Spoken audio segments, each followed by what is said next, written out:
talked about how the leader's ability to authentically shift the mode of communication from directive to participative, back again, and all the shades in between.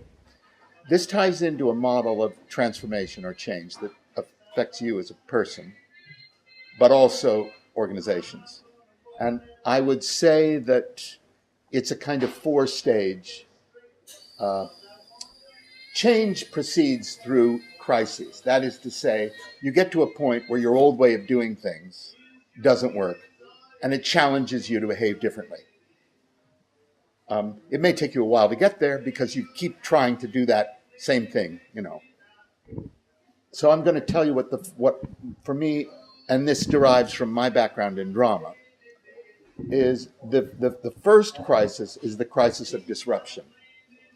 A change process or a transformation process or a growing process will usually be kicked off by some form of interruption of the routine way of doing things. And I think everybody could think about their own experience of that. Someone dies, there's a divorce, on a personal level, you have to deal with a situation you never dealt with before. There's a competitor suddenly perked up and you find your whole organization is way behind the eight ball. And suddenly people wake up. They go, oh my God. All right, the classic one, what was it, 96, IBM. Finally the accountants bring in the books and someone says, we're 8 billion pounds in debt. Where did that come from? So that kind of wake-up call. Now a leader either has to manage that wake-up call or initiate that wake-up call, because sometimes a group is just, see no evil, hear no evil. Crisis of disruption. Then there's the crisis of direction, because when things are disrupted, people think, well, what do I do now? It's quite a lot of fear comes up. So in this, the leader enacts a kind of mentor role, a kind of Gandalf or a kind of Merlin role, in which they are advising and guiding and training people for what's ahead. And I call that the crisis of direction, because people are basically saying, all right, we don't know what to do. Where are we going? How are we going to get there? How can I be prepared for that? That's the crisis of direction. The crisis of direction, that's right. And then there's the crisis of commitment. Okay. Everybody knows where to go. Everybody knows you have to go there. And nobody's going to bloody well move until the leader puts themselves at risk to show the way. Now that might have to do with, in a large organization, confronting a person or a block within the organization that's been stopping things from changing. And a lot of mythological stories will grow out of that encounter. People who weren't there will report and say, oh, you should have seen my boss, he really stood up. Whatever. Okay.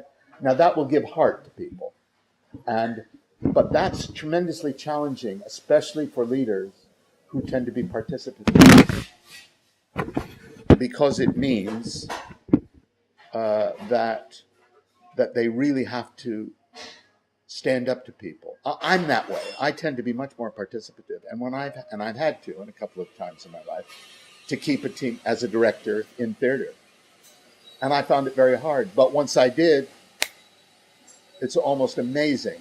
Then people get committed, and you may have to do this several times. So there's crisis of review, crisis, disruption, direction, commitment, and then there's what I call the crisis of sustainability or identity. Once you, and this is where you really, there's an inner sacrifice of the old way of doing things that has to happen so that the change is sustainable. In a funny way, IBM now is not the company it was before that crisis. They think differently. They're not Tom Watson, that guy who founded IBM? They're not that. They're something else. So I just thought I'd say those are the four. And the fourth, the identity, is a big crisis. I mean, in literature, the example is Scrooge. Until he confronts death and his own grave, he could go back to being a miser. But after that, he wakes up, and the whole, it's a fairy tale version, but the whole of London is transformed. So to summarise it back, you've got disruption, direction, commitment, and let's call it identity.